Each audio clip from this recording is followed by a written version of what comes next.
Hello everyone, welcome to another beautiful November fall day in the Cul-de-sac. I'm Elizabeth Stinson from Cooking with the Cul-de-sac Woman.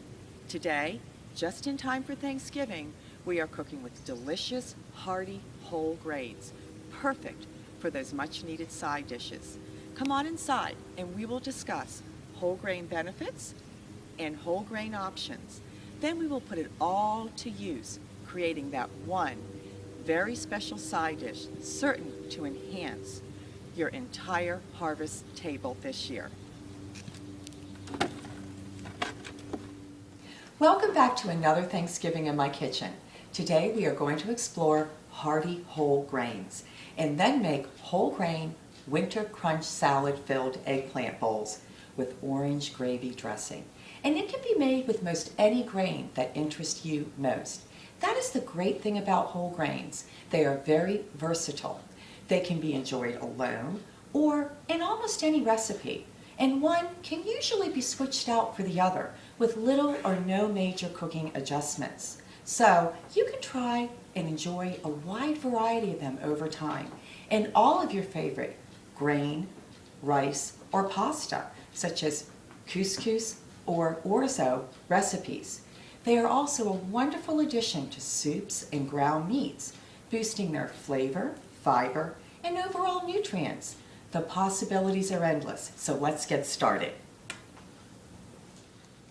First, a whole grain definition from the Piaceae, or true grass plant family, referred to as cereal grass or sometimes cereal grain. The seed or kernel as grown in the field, minus any outermost inedible hull or husk covering, leaves the edible portion that we call whole grain. The outer bran, the inner endosperm, and germ, present and intact, the three components that qualify this whole grain, in contrast to milled or refined grains, where the bran is mostly or completely removed, with only the endosperm and maybe some of the germ remaining. What is the significance of all this? Overall goodness, nutritional benefits, and hearty, wholesome satisfaction. It's all there intact. Nutrients and nutritive components. Generally and in varying amounts, whole grains provide the nutrients protein, fiber, iron, important B vitamins, and minerals such as magnesium, phosphorus, zinc, copper, manganese, and selenium, as well as essential fatty acids, unsaturated fats, antioxidants including vitamin E, and several others from natural protective plant phytonutrients or phytochemicals. An extra plus is that their carbohydrate nutrient portion is low glycemic. Typically concentrated in the outer bran, they also supply the nutritive component roughage or dietary fiber, both insoluble and soluble, and in varying amounts resistant starch, sometimes referred to as the third dietary fiber, because it also resists digestion, hence providing some of the same benefits as the dietary fibers. With that, let's discuss the healthful benefits of whole grains. Eating a well-balanced diet from a variety of beneficial real foods, including whole grains, is key to help ensure we get all of our required nutrients for normal body functions. The plant-based protein provides an opportunity to reduce saturated fats on our dinner plates. Compact, whole grain, low glycemic carbohydrates are more slowly broken down in our bodies, discouraging spikes in glucose levels and hunger, reducing risk of developing type 2 diabetes, heart disease, and high blood pressure. Dietary fiber is a prebiotic, assisting probiotics with a healthy digestive system. The insoluble dietary fiber portion specifically eases the passage of food and waste through the gut, promoting digestive health. The soluble dietary fiber portion moves through slowly, causing that feeling of being well fed and satisfied, referred to as satiety in nutrition. This certainly controls our hunger longer, helping to keep our waistlines in check, decreasing risk of certain disease. It can also form beneficial protective compounds in our colons and is most popularly known for controlling the absorption of dietary cholesterol, promoting healthy ratios, a factor in our cardiovascular health. So, we have a host of nutrients and components supporting overall body maintenance, including digestive benefits and cardiovascular benefits. Whole grains also provide satisfaction and taste. They add a beautiful variety to our diets, which is always satisfying. Their full, hearty textures, bite, and substance slows our eating. It's not a food you can inhale, so you fill up before you end up overeating. The more chewing required is also a stress reducer, similar to how crunchy snacks are, and allows us to simply take the time and enjoy the food. And as we've already discussed, because whole grains are slowly digested, they naturally control our hunger and extend our energy over a longer period of time. Last, as far as taste goes, it stands to reason. The full natural flavor of the whole grain remains intact too. It has not been stripped down to a bland, tasteless fragment. Now, let's take a look at several options: wheat, non-wheat, gluten-free, some of which are true whole grains, some considered pseudo grains. Due to their complexity, enormous variety, and long histories worldwide, each one having its own story, there's a lot of information, with some being studied more than others. So we are just going to discuss and categorize in order to understand them enough to purchase and enjoy them in our everyday lives. No matter what your dietary beliefs, there's probably something here for you. Keep in mind that their packages all contain basic cooking instructions and often nice recipes too. Be sure to look for the word whole on the package next to the named grain. Check the ingredient statement for extra clarity. It may also contain a whole grain stamp-looking symbol, which is very helpful.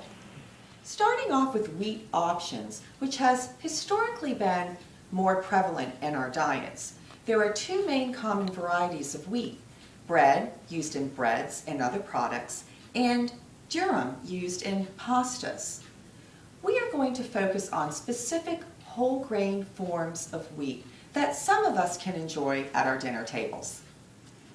Einkorn, one of the earliest varieties of wheat, wild dating back to 16 to 15,000 BC, and cultivated dating back to 10 to 4,000 BC. Compared to modern wheat, it has shown higher gliadin to gluten ratios. Gliadin might be more easily digested than gluten for some people, and it has higher total protein, phosphorus, potassium, and beta-carotene compared to modern wheat. Next, emmer, or farro, another very early ancient form of wheat. Suppliers define grains that they label ancient as being the same idea as heirloom. Their seed identities have been preserved, not hybridized. It is a very good source of B vitamins and fiber. It is also a source of iron and protein. Look for it whole grain or semi-perlato, not pearled or perlato, where the bran is removed. I think this one is semi-perlato, so the bran is still partially intact. Farro and some other ancient grains are being studied both protein and wheat-wise to examine their effects on digestion. Bulgur wheat is quick cooking or instant because it has been pre-cooked, dried, and cracked. It is considered possibly the original instant breakfast cereal and is the traditional grain used in tabbouleh. As with all the grains here, if all three components, bran, endosperm, and germ, remain after any processing, then they still qualify as a whole grain with the same basic fiber and nutrients of that grain. But the more the compact starchy component is disturbed before eaten, especially ground as for flours, and worse if it's white versus whole grain, then we lessen the benefits of our bodies taking the time to do the complete job of digestion, as we discussed. This bulgur is made from a whole grain wheat, so it is a good source of dietary fiber and protein. Freekeh, a type of bulgur, roasted young green wheat that is also cracked. It is high in dietary fiber and protein and a source of iron. Coruscant, another ancient grain. Coruscant is often sold under the brand name Kamut, which is always organic.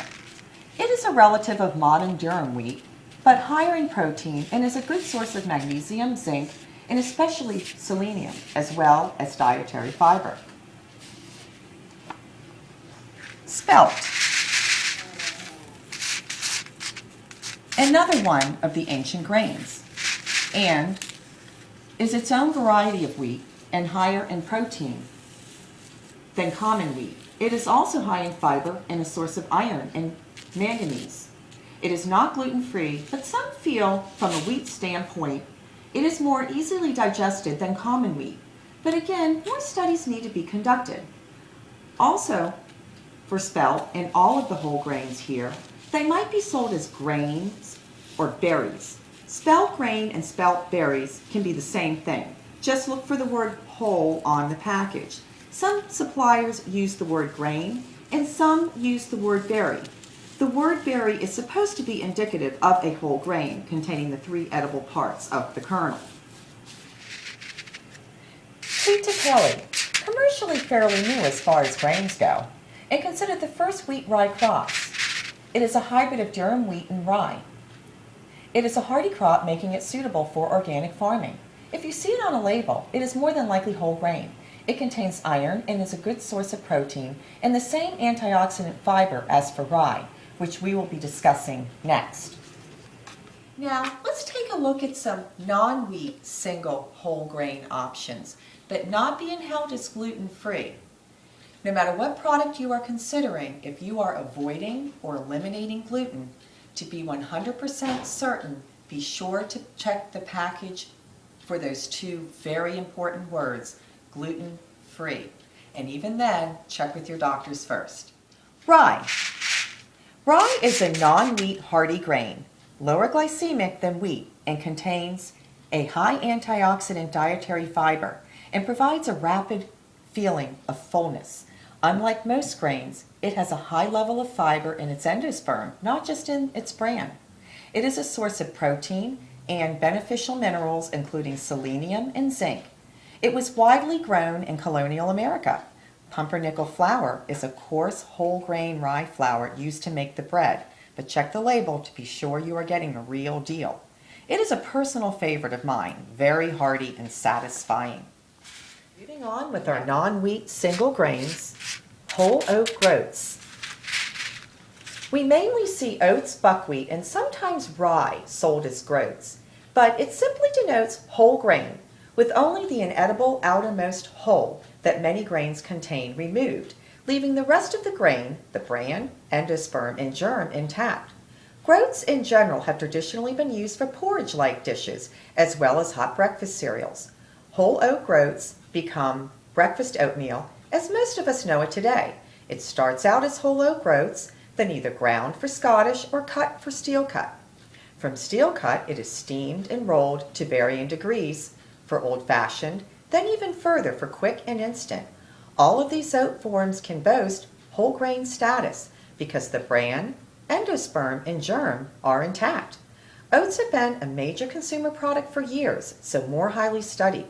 Oats are a good source of protein, magnesium, phosphorus, copper, selenium, iron, and vitamin B1, and especially manganese. It is an excellent source of insoluble dietary fiber and the soluble beta-glucan, specifically known for its bad LDL cholesterol-lowering abilities. And they contain a certain special antioxidant that may protect our arteries. Due to rolled oats, in particular, containing higher levels of that resistant starch we talked about, coupled with remaining a whole grain after rolling, I wonder if all this protects against or offsets any negative effects glycemic-wise on old-fashioned rolled oats, similar to steel cut. My baked oatmeal that I typically make with 100% old-fashioned rolled oats from episode 34 sustains me through my toughest workouts. Oats are inherently gluten-free, but also widely grown and a huge consumer product, and therefore become contaminated with wheat and gluten at our farm and manufacturing levels. They can be specially produced and purchased as certified gluten-free, but the label must clearly be marked as such. And again, if you need to avoid wheat or gluten, consult with your doctors first on it. Now, our last non-wheat grain that we're going to discuss today is barley. I have some whole barley here. We discussed barley when making our mushroom barley soup in episode 33. Barley comes in three forms, sold as whole or covered barley, like we have here, pearled, which is what is in most of our grocery stores, and the least common of the three, whole-less. Whole or covered barley is actually dehulled. Its outermost and edible hull or husk covering is mechanically removed. Whole-less barley loses its hull during harvesting. Pearled barley is basically our hulled barley here, which has been further processed and pearled or polished. Hulled and whole-less are both whole grains, and as we just learned, groats too. But pearled is not, because some or all of its bran is lost during processing. Overall, barley ranks very high in dietary fiber, containing the soluble beta-glucan fiber even higher than oatmeal. As for rye, its fiber is not just in the bran either. So even the pearled barley, which is missing the bran, still provides some fiber and fullness.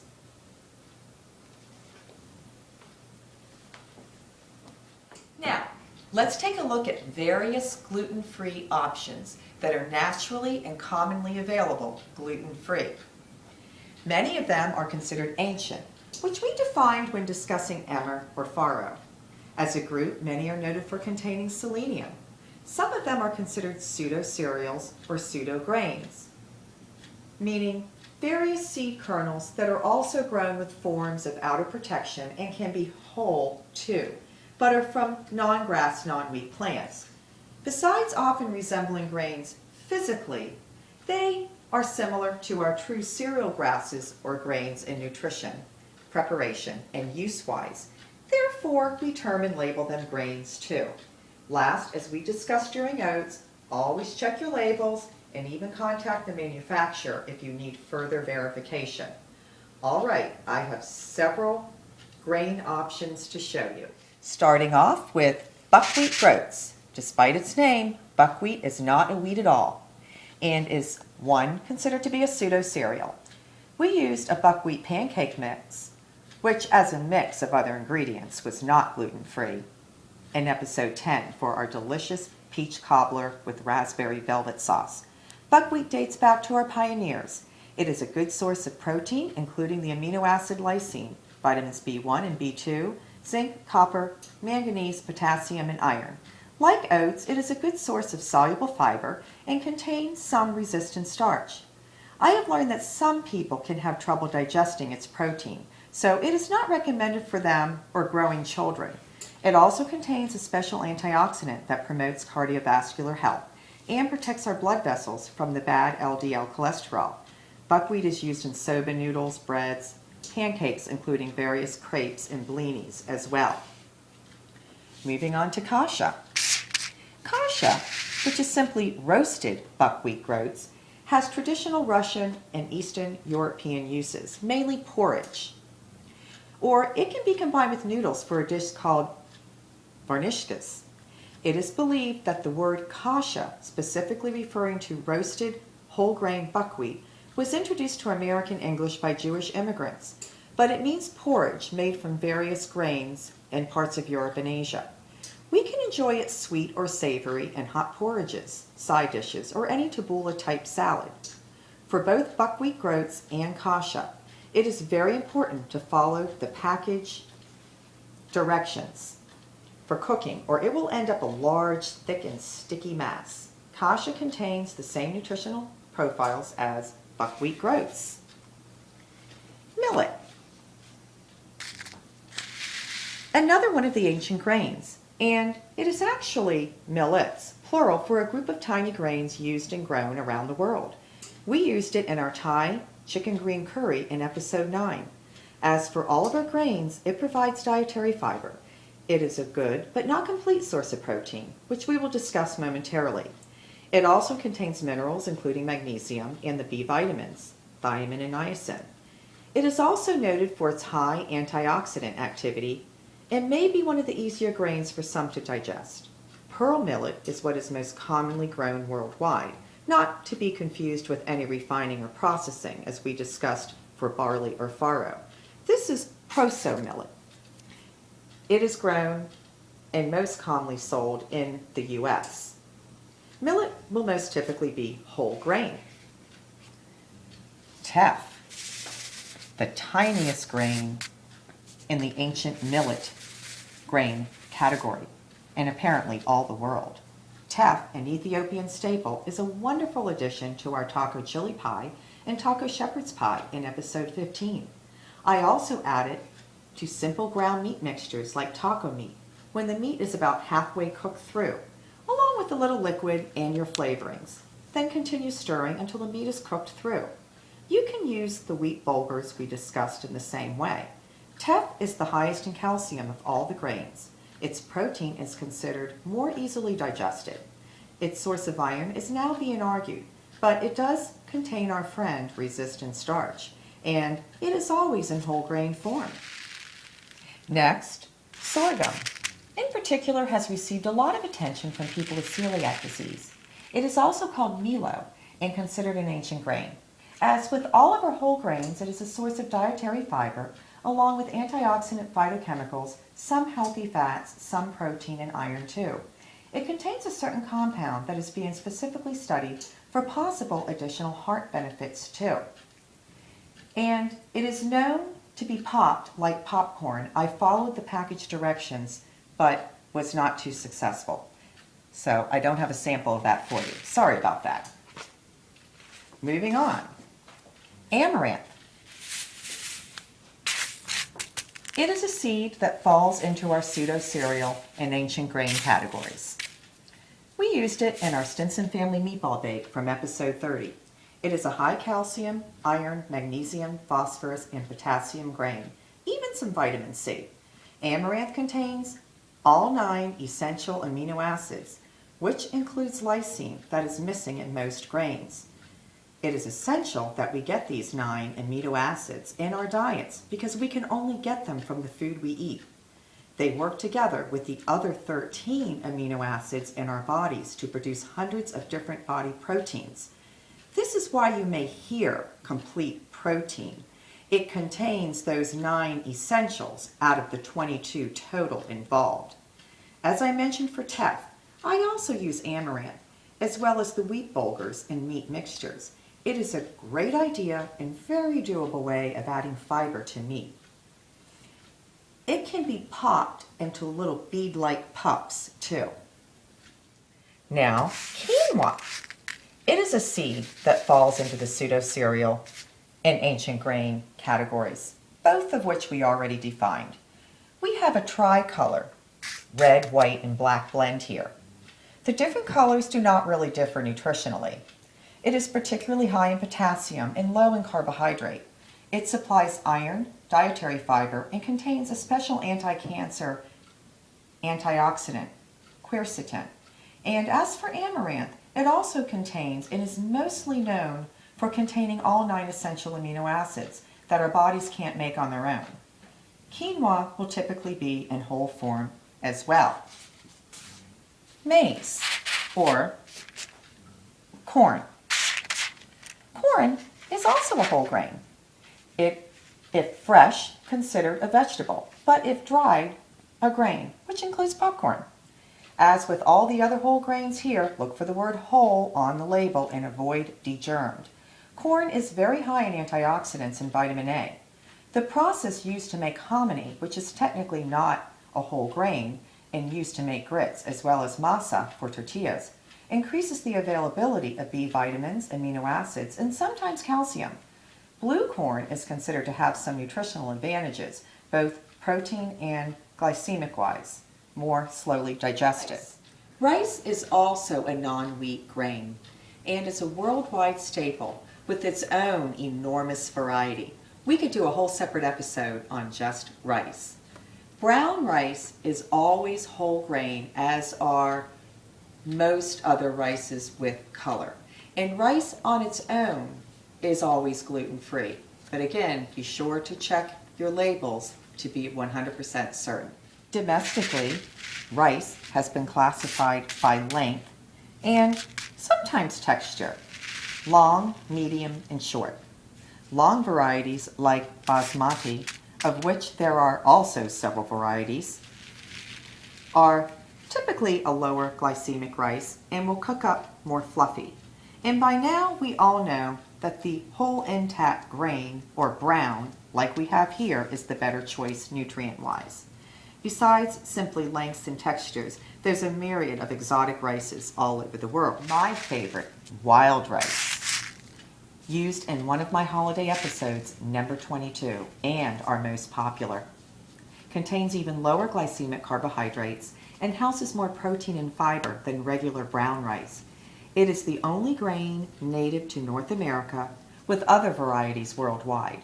Based on the several different wild rice definitions out there, I am going with non-rice, grain, seeds, harvested from aquatic grass.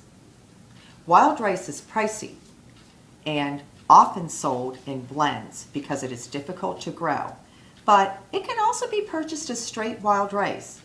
It is also a good source of antioxidants, folate, B6, niacin, magnesium, phosphorus, manganese, zinc, and iron. Now, before we break into making our side dish, I'll just mention some of these grains are available in the organic and specialty sections of your local grocery store, or right in the regular pasta rice aisle. And certainly many of them can be found in the larger fancy grocery stores. Check both bulk and prepackaged options for the most variety. And there's always mail order. Bill, my purchasing agent through marriage, obtained many of these grains for us here today, because we would not have been able to find all of these nearby. Thanks, Bill. Now, to really wrap up and complete our discussion, two more things. You may have heard of sprouted grains. They are adult, ungerminated grain seeds that have been allowed to germinate or sprout again. They are baby plants or sprouts in the life cycle, not yet forming their own seeds. They are also still young to our modern food industry, but in general what's being said is that their nutrients, protein, vitamins, and minerals are more highly concentrated and more easily absorbed than the full-grown grain seeds. And with that, their starchy content is less and are already broken down, so they may be more easily digested for people that have digestion difficulties. We'll stay tuned. We see them in the produce section for sprinkling on salads or adding to sandwiches, and in finished products like breads, pastas, flours, and snack foods like pretzels. I keep a loaf of flourless sprouted grain and legume bread on hand in my freezer. We see other sprouted plants like alfalfa, bean, clover, lentil, radish, and broccoli sprouts in some produce aisles. In general, sprouts all boast higher nutrient concentrations and availability than their adult plant. Now, these are actually clover sprouts because I could not find any grain sprouts in my produce section. And last, a quick shout out to chia seeds. They are also non-grass, non-wheat, grown with forms of outer protection as for our true whole grains and pseudo grains. You may have heard chia or other oil seeds referred to as whole grains or grains, but they are not categorized as grains at all, true or pseudo. They are considered seeds in our diets. They are used and eaten as we traditionally eat seeds and nuts, which is the main basis for this terminology. I keep chia on hand along with my grains, nuts, and other oil seeds. My chia seed package still kindly labels them gluten-free. Extra needed insurance for some. Besides the antioxidant and dietary fiber benefits, I like the fatty acid profile, which includes omega-3, alpha-linolenic ALA, fatty acid, promoting cardiovascular health. It also contains calcium, magnesium, some protein, and iron too. And we do not need to grind the chia seeds to benefit nutritionally. Since I normally use it in smoothies, I like to purchase it ground. It provides thickening and, moms and dads, does not really add to the flavor. It is not highly perishable either. Now, go directly to part 2, the very next episode, number 35B, for our whole grain side dish.